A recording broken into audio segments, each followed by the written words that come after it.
মাম্মাম যে এখন কেন তো রেগে আছে আমার উপরে? বদ্দি থেকে কি কেউ হেল্প করবে না? ও মাম্মা, তুমি তো বদ্দি থেকে হেল্প করো না গো। মাম্মা, ও মাম্মা। কি বলছো বলো তো তুমি? মৌলিকে বিয়ে করার কথা ভাবলে কি করে তুমি? এছাড়া আর কোনো উপায় নেই বৌদি। ওকে হেল্প করার একটাই মাত্র রাস্তা, অন্তত বিয়ের পর আমি ওর চোখের ট্রিটমেন্টটা করাতে পারবো। অসম্ভব নির্ঝর, মৌলিক ট্রিটমেন্টের দায়িত্ব আমরা নিতে পারবো না। প্রতিবেশী হিসেবে সহানুভূতি দেখানো যায়, তার বাইরে গিয়ে বিয়ে করবে মানে? পাগল হয়ে গেছো নাকি তুমি? মৌলি চোখে দেখতে পায় না, সারা জীবন ধরে তুমি জ্বলে পুড়ে মরবে নাকি ওকে বিয়ে করে? বৌদি, তুমিও পলাশের মতো কথা বলছো, তাহলে আমার আর পলাশের মধ্যে পার্থক্যটা কোথায়? পার্থক্য একটাই নির্ঝর, যে পলাশ বুদ্ধিমান আর তুমি বোকা। একটা কথা বলো তো নির্ঝর, তোমার তো কোনো রোজগার নেই এখন, একটা টাকা রোজগার করো না, তুমি কি করে মৌলির দায়িত্ব নেবে? মাধু, এসব কি বলছো তুমি ওকে? ভাই এখন রোজগার করছে না, পরে কি আর করবে না? দেখো, আমাদের মধ্যে রোজগারের কথা আসছে কোত্থেকে? আমি তো আছি, ওর দাদা তো আছে নাকি? আমি জানি অনিকেত তুমি আছো, আমি এর আগে নিয়ে একটা কথাও বলেছি, কোনোদিন মনেও আসেনি আমার এসব, বিশ্বাস করো। কিন্তু একটা কথা বলো তো, হালুমের তো একটা ভবিষ্যৎ আছে। মৌলি ট্রিটমেন্টের পেছনে প্রচুর টাকা খরচ হবে, সব টাকা যদি ওখানেই খরচ করে ফেলি তাহলে হালুমের কি হবে? হালুমের পড়াশোনা, হালুমের কেরিয়ার, এসবের পেছনে এখন অনেক টাকা খরচ হয়। আর তুমি কার জন্য এত কিছু করবে বলছো? মৌলি, যার হাসপাতালের এতগুলো টাকা বিল মেটানোর পরও আমরা ওর কাছে খারাপ লোক। ভূতু তো আছে মৌলির জন্য, ওকে আর ভূতুকে ভাবতে দাও না, আমরা কেন ভুগবো ওর জন্য?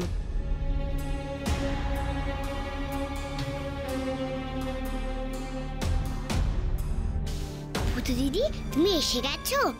মা, ভূতু দিদি চলে এসছে। মাম্মা, তুমি ওরকম বদলে গেলে কেন গো? বড়রা কি ওরকমই পাল্টে যায়? কই, আমি তো ওরকম পাল্টে চাই না। যাকে আমি ভালোবাসি তাকে আমি খুব খুব খুব ভালোবাসি। একদম পাকা পাকা কথা বলবি না ভূতু, সব বিষয় তোর পাকামি না। বড়দের মাঝখানে কথা বলতে এসেছিস, তোর পাকামির জন্য হালুমকে স্কুল থেকে বের করে দিয়েছিল, তোর পাকামির জন্য মৌলির চোখটা গেল, তাও তোর পাকামি বন্ধ হয় না? এখন তুই নির্ঝরের মাথায় ঢোকাবি যে মৌলিকে বিয়ে করতে হবে। ঠিক ছোটদের যা যা করার কথা নয় সেগুলোই তুই করবি। কেন বলতো? কারণ এগুলোকেই ভূতেদের কাজ বলে। ভূতকে আশকারা দিয়ে মাথায় তুলে ভুলটা আমিই করেছি। মাম্মা, তুমি আমাকে ভূত বলছো? বৌদি কি বলছো তুমি? কে ভূত? ভূতকে ভূত বলছি নির্ঝর, এটা তো অবাক হওয়ার কি আছে? মাধু, তুমি চুপ করবে? তুমি না নিজের মধ্যেই নেই।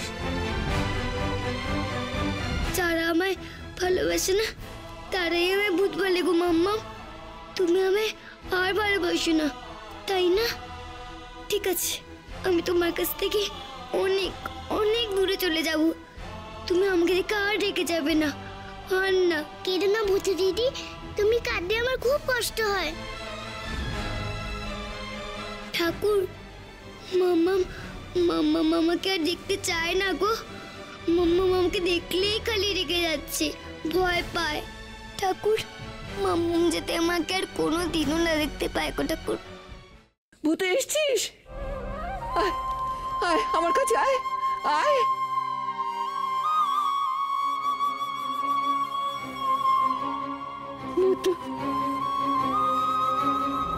মাম্মা, তুমি আমাকে ভুলে যাওনি? কি বলছিস ভূতু? আমি তোকে ভুলে যাব কেন রে? তাহলে আমার মাথায় একটু সুড়সুড়ি দিয়ে দাও। মাম্মা জানো, আমার মনটা না খুব খারাপ খারাপ হয়ে আছে। কেন রে? বদ্দিদিকে আমি হেল্প করবো কি করে? আমার জন্যই তো বদ্দিদি এমনটা হলো গো। আর আমি... এই চুপ, একদম এসব কথা বলবি না। তোর জন্য কিচ্ছু হয়নি, তুই হলি ভূতু, তুই তো সবাইকে আনন্দ দিস, তোর জন্য কেন ক্ষতি হবে লোকে?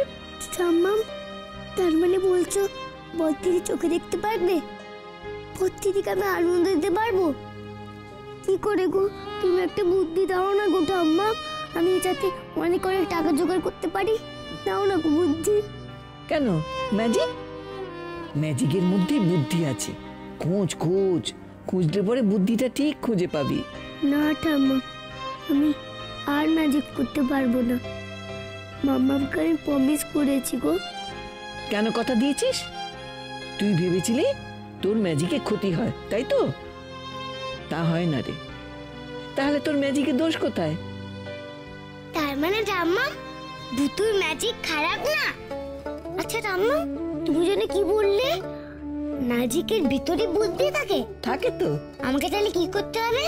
খুঁজতে হবে। বুদ্ধি খুঁজো? ওবা দিদি কই গো, আমাকে টর্চ দাও। বল দিদি, ওবা দিদি কই? এমন মেয়ে নাকি লোকের ক্ষতি করে।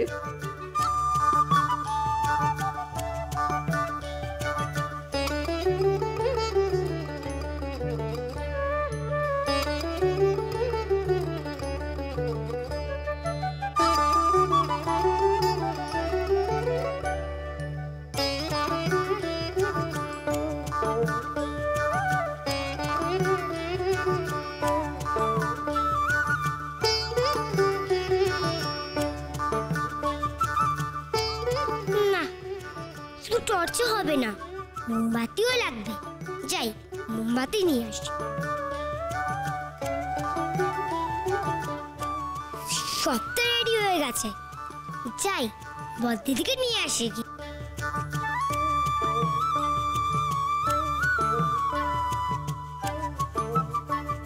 এসো গো, এসো বল দিদি।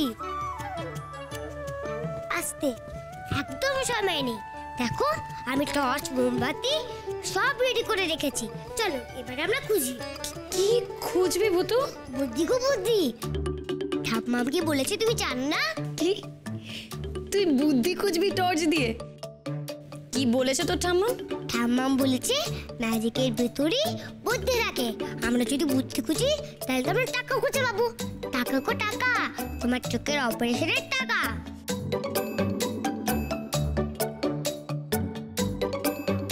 ধুর বোকামে, এইভাবে বুদ্ধি খুঁজে পাওয়া যায় নাকি?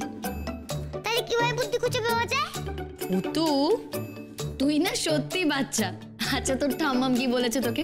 তোর ঠাম্মাম তোকে বলেছে তোর ম্যাজিকের মধ্যেই বুদ্ধি আছে। বোঝার চেষ্টা কর। তার মানে তোর ম্যাজিকের মধ্যে এমন কোনো আইডিয়া আছে যেটাতে আমরা টাকা রোজগার করতে পারবো। আর তা না, উনি চললেন মোমবাতি দিয়ে, টর্চ দিয়ে বুদ্ধি খুঁজতে। ঠিক আছে বাবা, ঠিক আছে। একটা বাচ্চা মানুষ একটুই তো বুঝতে ভুল করেছে, তাতে তো হাসার কি একটা শুনি। হয়েছে বাচ্চা মানুষ, এবার চলো শুতে চলো। মুয়া।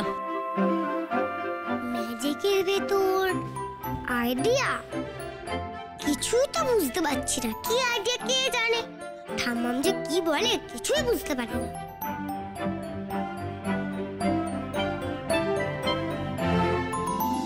আয়, কে এই কাজ করেছিস? কে এই ভয়ানক কাজ করেছিস আমায় বল। স্যার, হালুম হাসছিল যখন সিংহ যাচ্ছিল। স্যার জানেন, ও ম্যাজিক জানে। ম্যাজিক? অঙ্কের ক্লাসে বসে ম্যাজিক? এবার গুনে গুনে অঙ্কের ম্যাজিকটা দেখ তাহলে। রোল কলের খাতা এসব নাম কে লিখেছে? আমি নিজে লিখেছি। হালুম লিখেছে মিস। না না ম্যাম, আমি কিছু করিনি। বলছিস তুই এসব করছিস কাল থেকে? তুই কার সঙ্গে কথা বলছিস? আর ম্যাজিক করার সময় তুই হাত বাড়িয়ে কাকে ডাকছিস? তুই ম্যাজিক করিসনি তো? না গো না, হালুম ম্যাজিক করেনি। হালুম তো ম্যাজিকই জানে না, আমি ম্যাজিক জানি। আইডিয়া! ভূতু ম্যাজিক করতো আর সকলে ভাবতো হালুম ম্যাজিশিয়ান। কি মজা! বুদ্ধি খুঁজে পেয়েছি, বুদ্ধি খুঁজে পেয়েছি। বাবা দিদি ওই গো, ম্যাজিক, আমি ম্যাজিক ভূতু। নই তো শুধু দুদু ভাতু, নই তো আব্বুলি। আমার মেয়ের খুব ইচ্ছে যে ওর বার্থডেতে আপনি এসে ম্যাজিক দেখান। মলিম পার্কে ম্যাজিক দেখাচ্ছি মম। কাল আমার ম্যাজিকের শো আছে মামনি। তাছাড়া বাড়িতে আজকে পুজো, তাই কোথাও বেরোনো চলবে না তোর। আমার অপারেশনের শেষ চেষ্টাটাও শেষ। আমার চোখটা কোনোদিনও ভালো হবে না।